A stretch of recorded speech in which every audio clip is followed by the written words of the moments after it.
আসসালামু আলাইকুম সুপ্রিয় ষষ্ঠ শ্রেণীর শিক্ষার্থীরা, ম্যাথ জিনিয়াস ভিডিওর পক্ষ থেকে তোমাদের সকলকে স্বাগতম। প্রিয় শিক্ষার্থীরা, আজ আমরা অনুশীলনী 1.3-এর পাটিগণিতের দুটি অঙ্ক নিয়ে আলোচনা করব। এই অঙ্ক দুটি হচ্ছে 1.3-এর 5 এবং 6 নং অঙ্ক। তাহলে চলো আমরা দেখে নিই 5 এবং 6 নং অঙ্কে কি বলা হয়েছে। 5 নং অঙ্কে বলেছেন কোন বৃহত্তম সংখ্যা দ্বারা 100 ও 184-কে ভাগ করলে প্রত্যেকবারই ভাগশেষ 4 থাকবে। আর 5 নং অঙ্কে বলছে কোন বৃহত্তম সংখ্যা দ্বারা 27, 40 এবং 65-কে ভাগ করলে যথাক্রমে 3, 4 ও 5 ভাগশেষ থাকবে।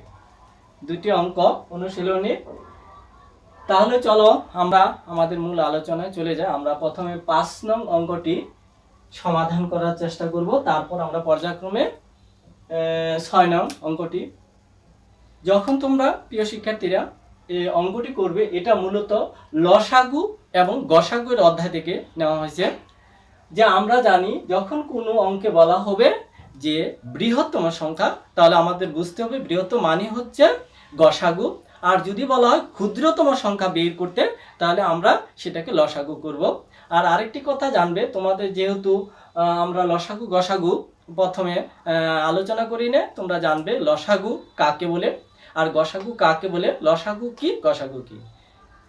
তাহলে আমরা জানি এখান থেকে দুটি সংক্ষিপ্ত প্রশ্ন হতে পারে তোমাদের, লসাগু এর পূর্ণরূপ কি আর গসাগু এর পূর্ণরূপ কি।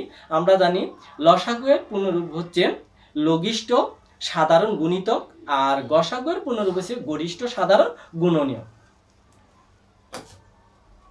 তাহলে আমরা অঙ্কটি 5 নং অঙ্ক সমাধান করব।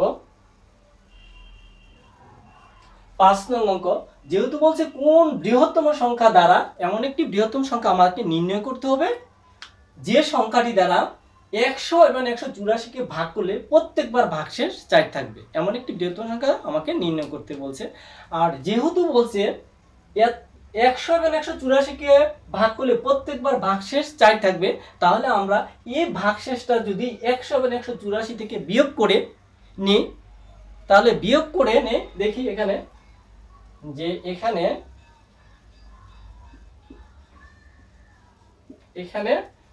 আমাদের সংখ্যা আছে 100 বিয়োগ কি 4, আবার পরের সংখ্যা আছে 184 বিয়োগ 4। এখন দুটি সংখ্যা থেকে আমরা কেন বিয়োগ করলাম, যেহেতু বলছি প্রত্যেকবার ভাগশেষ 4 থাকবে, তাহলে আমরা ভাগশেষ সংখ্যাটি কি করব, বিয়োগ করে নিব। আমরা যদি এটাকে বিয়োগ করি, বাসে 0, 8, 1, 180, আর এটা থেকে যদি আমরা বিয়োগ করি, 4 আছে কত হলো 10, 6 4 10, হাতে 1 1 হলো এখানে 1, 9 হাতে 1 জানা। তাহলে আমরা দুটি সংখ্যা পেয়েছি 96, আরেকটি পেয়েছি 180। এখন যেহেতু অঙ্ক বলছি কোন বৃহত্তম সংখ্যা দ্বারা এতকে ভাগ করলে প্রত্যেকবার ভাগশেষ 4 থাকবে, তাহলে আমরা কি করব, এই যে 96 আর 180 এই দুটি সংখ্যা কে যদি গসাগু করি, যে গসাগু পাবো বা ওই ফলাফলটাই হবে আমাদের বৃহত্তম সংখ্যা। আর কেন আমরা গসাগু করব, যেহেতু বলছে কোন বৃহত্তম সংখ্যা দ্বারা, বৃহত্তম সংখ্যা যদি অঙ্কে তোমাদের চায়, তাহলে অবশ্যই তোমরা সেই অঙ্কটিকে গসাগু করবে। তাহলে আমরা লিখতে পারি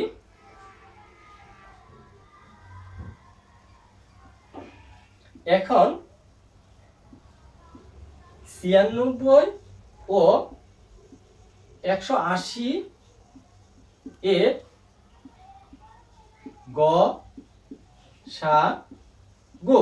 গসাগুর পূর্ণরূপটা তোমরা জানো গরিষ্ঠ সাধারণ গুণনীয়।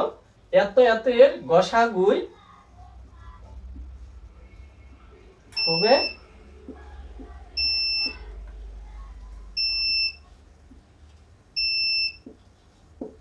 নিম্ন বৃহত্তম সংখ্যা।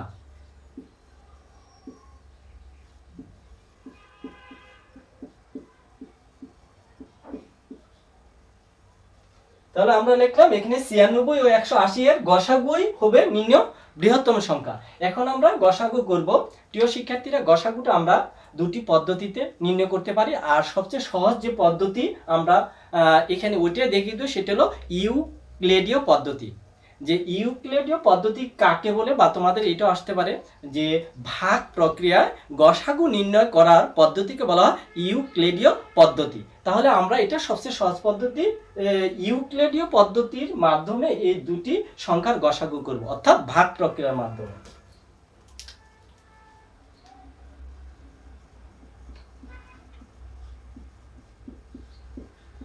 সুতরাং যেহেতু এখানে দুটি সংখ্যা আছে, ভাগ প্রক্রিয়া গসাগু করব। এই ভাগ প্রক্রিয়া গসাগু করতে হলে সবচেয়ে ছোট সংখ্যা দিয়া বড় সংখ্যাটিকে তার চেয়ে বড় সংখ্যাটিতে ভাগ করতে হবে। যেহেতু এখানে সংখ্যায় দুটি, তাহলে এখানে ছোট সংখ্যাটি হবে 96 আর বড় সংখ্যাটি হবে 180। আমরা এই 96 দিয়ে 180কে ভাগ করতে থাকবো যতক্ষণ না পর্যন্ত আমাদের ভাগশেষ মিলে যায়। তাহলে সুতরাং 96 হলো আমাদের ছোট সংখ্যা, 96 ভাগ 180। তাহলে আমরা দেখব 96 180 মধ্যে কয়বার যায়। তোমরা এগুলো ক্যালকুলেটর দিয়ে টিপ দিবে যে কতবার যায় 96 180 মধ্যে। আমরা যদি দুইবার দিই, দেখো বেশি চলে যায়। আমি দেখাচ্ছি তোমাকে যে 96 গুণন 2 দিয়ে গুণন করো, 6 দুগুণে 12, 2 হাতে 1, 9 দুগুণে 18, 19, তার মানে দুইবার দিলে আমরা 192 হয়ে যায়। তার মানে আমাদের ভাগের নিয়ম হলো বেশি যাওয়া যাবে না, বরং সমান অথবা কম থাকতে হবে। তাহলে আমরা কিন্তু দুইবার দিতে পারি না এখানে, হ্যাঁ, আমরা এই জন্য একবার দিব। 96 ওকে 96। এখন যদি আমরা বিয়োগ করি, 6 আছে কত হলে 10, 6 4 10, হাতে 1, 1 হলো 10, 10 আছে কত হলে 18, 10 8 18 হাতে, তাহলে আমাদের অবশিষ্ট হলো 84। এখন যে ভাগ প্রক্রিয়াটা গসাগু করব, তাহলে এখন আবার আমরা 84 কে ভাগ করব এই 96 কে।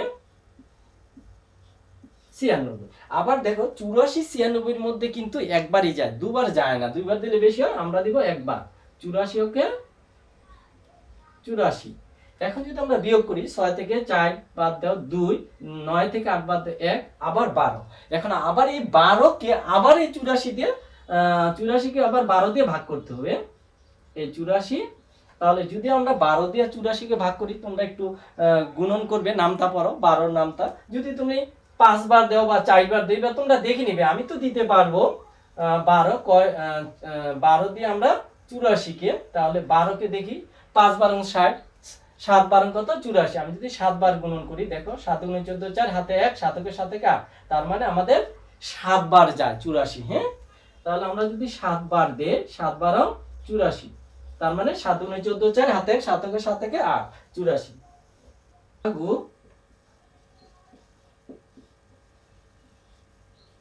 কত দিয়ে মিলেছে আমাদের 12। তাহলে আমরা লিখবো 96 80 এর গসাগু 12। আমাদের কিন্তু গসাগু বলে না, বলছে কি করতে, কোন বৃহত্তম সংখ্যা দ্বারা ভাগ করলে। তাহলে আমাদের বৃহত্তম সংখ্যা চেয়েছে। আমরা কিন্তু অঙ্কের প্রথমে লিখে নিয়েছি যে নির্ণয় বৃহত্তম সংখ্যা হবে এত এত এতের গসাগু।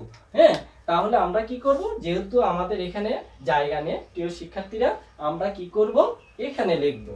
আমরা কিন্তু লিখে দিছি 96 80 এর গসাগু হবে নির্ণয় বৃহত্তম সংখ্যা। আমাদের বৃহত্তম সংখ্যা বের করতে বলেছে। তাহলে আমরা লিখব যে নির্ণয় বৃহত্তম সংখ্যাটি হলো 12। নির্ণয়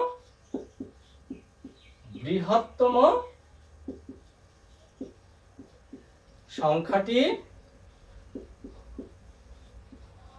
হলো 12। আর লিখবো উত্তর 12। সুপ্রিয় শিক্ষার্থীরা, আমরা কিন্তু 5 নাম্বার অঙ্কটা করে ফেলেছি। আশা করছি তোমরা এই অঙ্কটি বুঝতে পেরেছো। এখন আমরা 6 নং অঙ্কটি সমাধান করার চেষ্টা করব।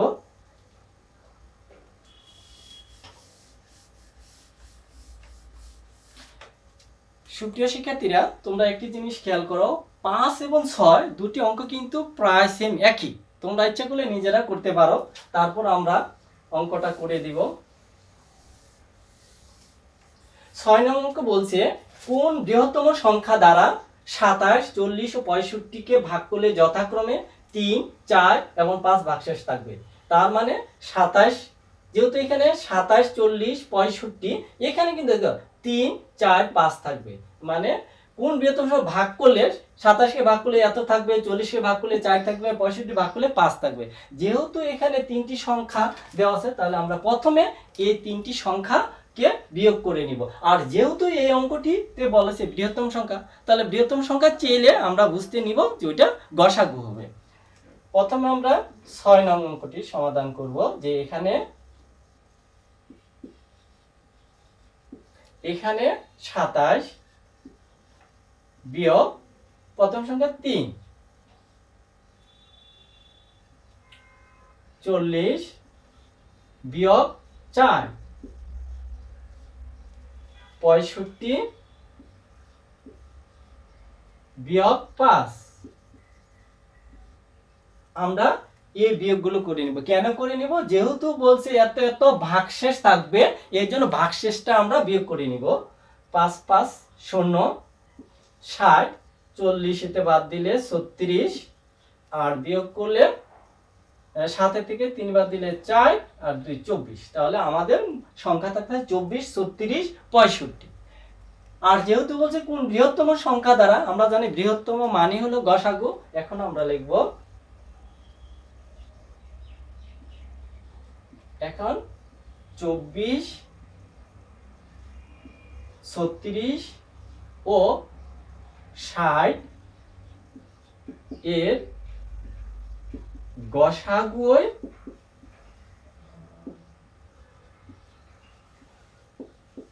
হবে নির্ণেয় বৃহত্তম সংখ্যা।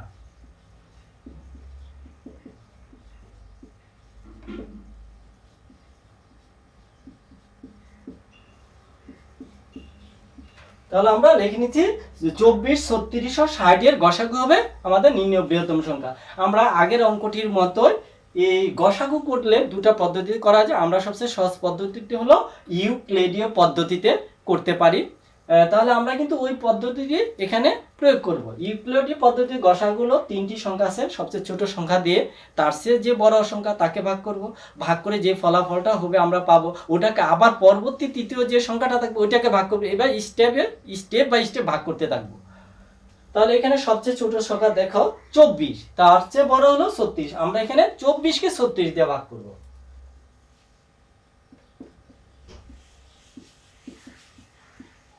চব্বিশ ভাগ 36। তাহলে দেখো 24 দুগুণে 48, আমরা দুইবার দিলে বেশি হয়, তাহলে আমরা দুইবার দিতে পারবো না, আমরা একবার দিব। এখানে 24কে 24 যদি আমরা বিয়োগ করি, 6 তে 4 বাদ দাও 2 1 12। এখানে আবার আমরা এই 12 দিয়ে 24কে ভাগ করব। এই 12 ভাগ 24, 12কে 12, 12 দুগুণে 24। আমাদের কিন্তু এই ভাগফল মিলে গেছে। তার মানে কোনটা হচ্ছে ভাগফল? ভাগফল লিখবো না, আমরা কিন্তু যখন ভাগফল মিলে যায় গসাগু আমরা ভাগফল লিখবো না, যেটা দিয়ে মিলে যায় ওইটা আমাদের লিখবো। যেহেতু 12 দিয়ে মিলেছে, এই 12টা কিন্তু আমাদের গসাগু হবে। কিন্তু আমাদের দেখো আরেকটি সংখ্যা আছে 60। এখন লিখবো আবার, যেহেতু আমাদের এখানে জায়গা নেই, আমি এই পাশে লিখছি আবার। তোমরা অবশ্যই অঙ্কটা নিচে নিচে করবে। আবার 12 ভাগ এই যে পরে তৃতীয় সংখ্যাটি 60, আবার 12 যদি 60 দিয়ে ভাগ করি, 5 12 60, তোমরা নামটা পারো বা ক্যালকুলেটর দিয়ে গুণন করে দিবে। 5 12 60। তাহলে কিন্তু আমাদের এইটাও আবার 12 দিয়ে মিলছে। তার মানে আমাদের যে রাশিটা দিয়ে মিলে ওটাই আমাদের গসাগু হয়। তাহলে আমরা লিখব অতএব 24 36 ও 60 এর গসাগু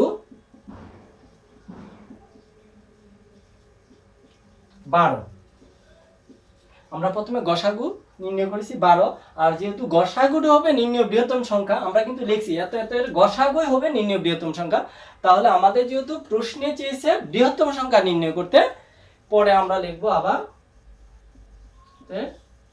নির্ণয় বৃহত্তম সংখ্যা।